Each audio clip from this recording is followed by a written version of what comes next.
Hi, it's Carter Man. It's Wednesday evening, August 31st, and I want to say something that may take some people by surprise a little bit.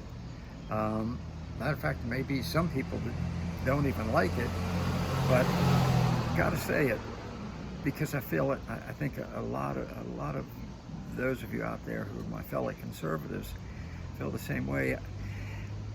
I feel sorry. I feel sorry for Mitch McConnell. Okay. I feel sorry for Mitch McConnell. Now, some of you may have heard he apparently had another episode, and I hate to see it. I hate to see it. As I said, some of you may be surprised by that, but you know, we're conservatives. We conservatives care about other people, even if we totally disagree with them. Unlike liberals who just seem to feast and thrive on personal animosity, no matter who it hurts, right?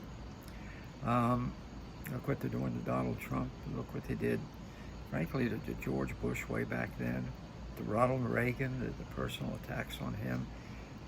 That's not how we do things. And when somebody is hurting, they're not only in our thoughts, as liberals say. You're in my thoughts.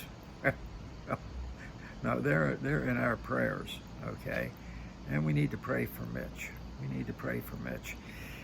I'm gonna tell you why it's, to me, it's so sad. But first, let me make clear, I don't like Mitch McConnell. I think Mitch McConnell is one of the worst things that ever happened to America in my lifetime. Mitch has sold out the conservative movement every step of the way. Every step of the way, he has sold us out. He has sided with the adversary on every key issue that we faced. And it's cost us dearly. It's cost us dearly. His betrayal of Trump, his constantly kowtowing to Schumer, Pelosi, these people. We haven't been able to depend upon Mitch for anything whatsoever. Nothing. And he's taken the whole Republican Party down with him. I think we could have taken the Senate this past election had not Mitch personally undercut anyone who was out there who was to the right of him. And that's just about everybody, thank you. That's just about everybody, okay?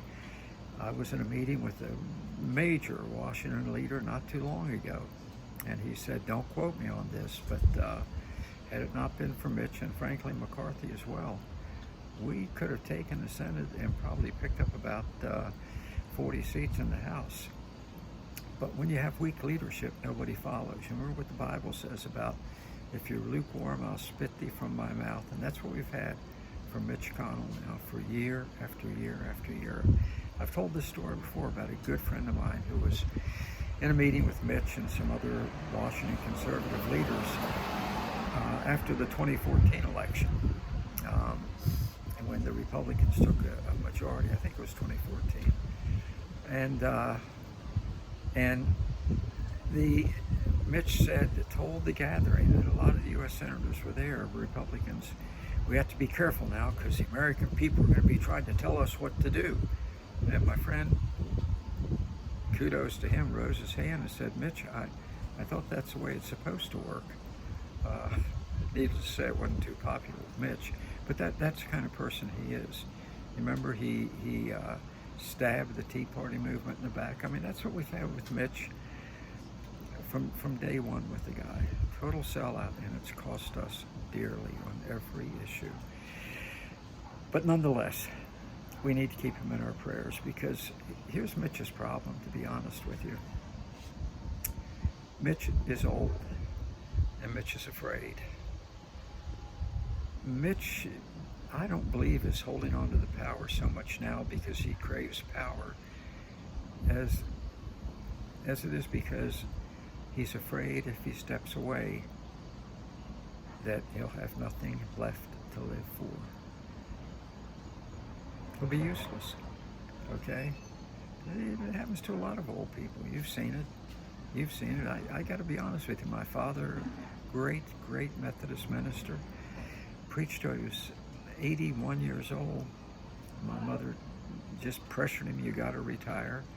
He finally did retire. He was dead a year later because the drive, the fire within the person leaves, and then they are no more. Then they are no more. So I think that's where Mitch is right now. You're looking at a man who's afraid to exit the limelight, not in part because he loves the power, but I think even more so because he's afraid that if he steps aside, he'll be cast aside, and if he's cast aside, he won't have much left to live for. Okay, and that's terrifying. So let's keep him in our prayers. Let's keep him in our prayers, and let's also hope and pray the next Republican leader is someone who has the spine to stand up for what we all believe and what our country so desperately needs. Thanks.